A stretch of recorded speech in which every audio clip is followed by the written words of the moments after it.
예, 지금부터 스프링 부트와 프로메테우스 그리고 그라파나 연동해서 매트릭 정보들을 프로메테우스 서버에다가 저장을 하고 그리고 그것을 그라판을 이용해서 시각화하는 방법에 대해서 설명드리겠습니다. 우선 이 영상에서는 스프링 부트에다가 액추에이터 그리고 프로메테우스 의존성을 추가하고 그렇게 함으로써 스프링 부트에서만이라도 먼저 그 매트릭 정보들을 확인할 수 있는 방법에 대해서 설명드리겠습니다. 그 다음번 영상에서는 프로메테우스 서버를 만들고 거기서 스프링 부트에다가 폴링을 하면서 계속 그 매트릭 정보들을 가져와서 데이터베이스에다 저장을 해주는 것들, 그리고 그라파나에서 요 데이터베이스를 데이터 소스로 이용해서 시각화해주는 방법에 대해서 설명드리겠습니다.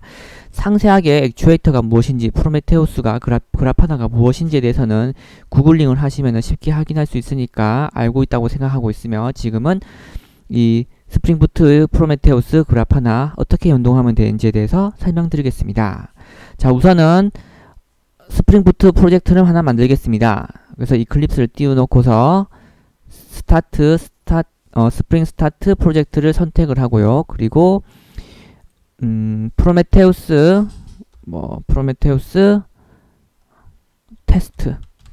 테스트라고 하는 프로젝트를 하나 만들겠습니다.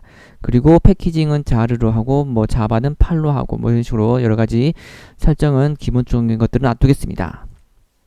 그리고 여러분들은 실제 이것만 매트릭 정보만 확인하려고 하지 않고 실제 어떤 웹서버를 기동할 것이기 때문에 롬폭이라든지 스프링 웹 같은 디펜던시들은 당연히 하고 있겠죠. 그리고 오라클이나 MySQL 디펜던시도 넣어야 되겠고요. 자, 그런 것들은 알아서 하시면 되겠습니다. 자, 그렇게 해서 먼저 프로메테우스 테스트라고 하는 스프링 부트 프로젝트를 만들고 나서 한번 잘 만들어졌는지 한번 이것을 실행을 시켜 보겠습니다. 그래서 run as spring boot 라고 하면은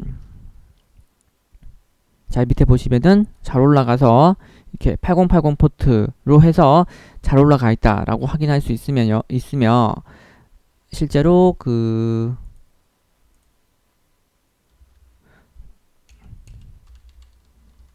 이렇게 로컬호스트에다가 8080으로 이렇게 요청을 보내면은 지금은 이 8080에 해당하는 거에 어떤 뷰가 없기 때문에 이렇게 그냥 기본 에러 페이지가 나오게 되는데 어쨌든 8080이 열려있으니까 이런 페이지가 나오는 거겠죠. 그래서 이제 이렇게 스프링 부트가 제대로 올라갔다는 것은 확인할 수 있습니다.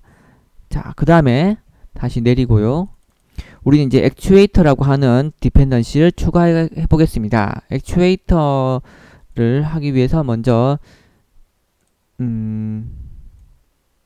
스프링 부트 액추에이터 여기 있네.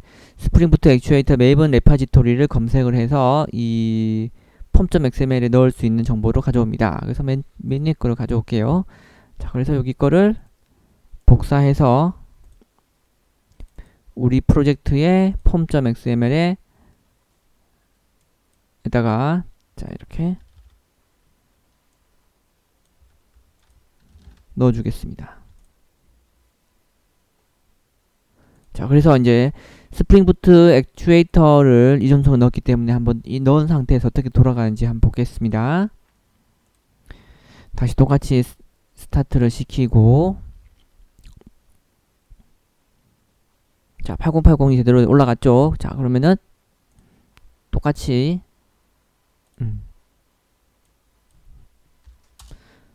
8080 페이지에는 딱히 바로는 없는데 여기서 액추에이터라고 엔터를 치면은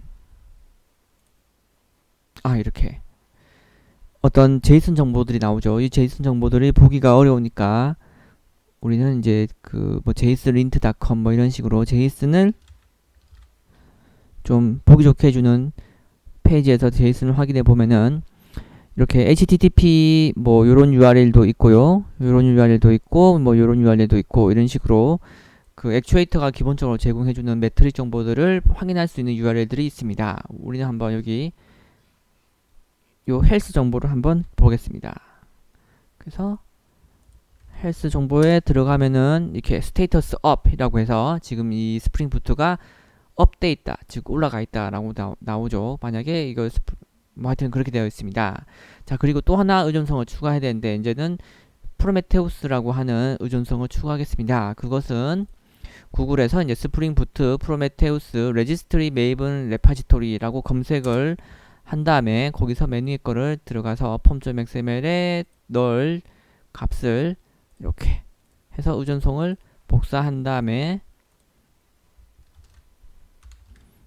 폼.xml에다가 넣어줍니다. 자, 그리고 나서 이 그 어플리케이션 YML 혹은 어플리케이션.property 파일에다가 이 정보를 넣어주게 됩니다. 지금 이제 이 포맷은 이제 야물 파일에 대한 포맷이죠. 매니지먼트 엔드포인트라고 해서 이제 익스포즈로 해서 뭐 헬스 인포 프로메테우스 이런 식으로 그 매트릭 정보들을 어떻게 보여줄지를 대해서 설정을 하겠습니다. 기본적으로 어플리케이션 프로퍼티 파일이 있는데 저는 여기서 야물 파일을 만들겠습니다.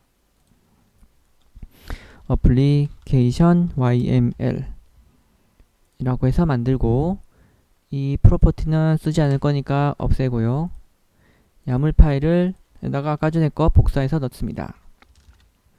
자, 이제 다시 스프링 부트를 시작해 보겠습니다.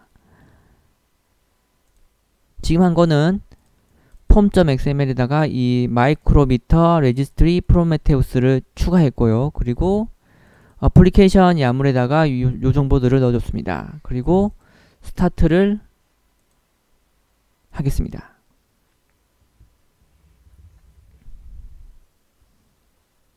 자, 이렇게 되니까 톰캣이 이렇게 8080 포트로 잘 열려 있고요.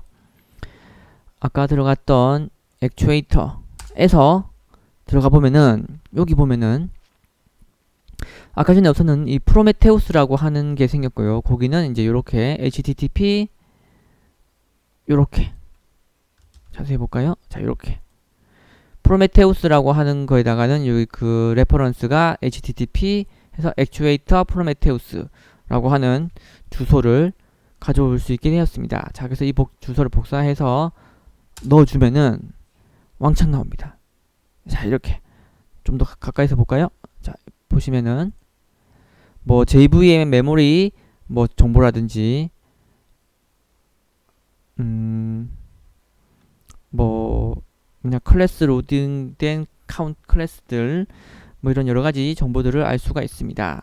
훨씬 아까 전보다 훨씬 더 많은 정보들이 나오고 있고 대부분의 뭐 스레드 카운트 뭐 데이터 풀을 가지고 있다면 데이터 풀의 카운트 이런 정보들도 다 나오게 되어 있습니다. 자, 어쨌든 이렇게 해서 그 스프링 부트에다가 액추에이터 의존성과 그 프로메테우스 의존성을 추가함으로써 코딩한 것도 몇 개 없는데도 불구하고 여기서 이제 CPU 메모리, 스레드 카운트 같은 매트릭 정보들을 쉽게 이렇게 URL을 이용해서 제공해주는 기능을 우리는 만들었습니다. 이번 영상에서는 여기까지 하겠고요. 다음번에서는 이제 프로메테우스 서버를 돌린 다음에 그 서버에서 그 서버에다가 이 URL을 등록시켜서 서버가 주기적으로 폴링을 함으로써 이 매트릭 정보들을 가져가게 되고 그거를 DB에다가 저장해주는 그런 부분들을 살펴보겠습니다. 네, 다음 시간에 다시 보겠습니다.